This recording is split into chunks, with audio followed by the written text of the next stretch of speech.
If you got sick in medieval Europe, you had two problems. The first problem was being sick. The second problem was the doctor. Medieval medicine was not just ineffective, it was actively, enthusiastically, creatively dangerous. The treatments were worse than the diseases. The logic behind them was worse than the treatments. And the doctors were completely convinced they were helping. Here are 3 medieval medical practices that were genuinely trying to kill you. The foundational belief of medieval medicine was the theory of the 4 humors. The human body contained 4 fluids: blood, phlegm, yellow bile, and black bile. Any illness was caused by an imbalance of these fluids. The solution to almost every imbalance was the same: remove the blood. Headache? Remove blood. Fever? Remove blood. Infection? Remove blood. Feeling generally unwell? Remove blood. The doctor would open a vein, usually at the arm or neck, and drain what they considered an appropriate amount. The appropriate amount was often not appropriate.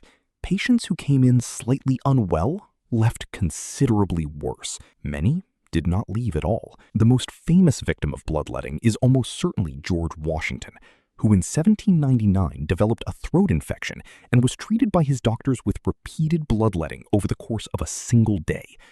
They removed approximately 5 pints of blood. The human body contains 8 to 10 pints total. He died. His doctors considered it a success because they had followed the correct procedure. If bloodletting was the treatment for most things, trepanning was the treatment for head problems specifically. The procedure involved drilling a hole in the patient's skull with a hand drill while the patient was awake. The logic, if it can be called that, was that evil spirits, excess pressure, or bad humors trapped inside the skull needed a way out. Archaeological evidence suggests trepanning was performed as far back as 7000 BC. Medieval surgeons continued the tradition enthusiastically.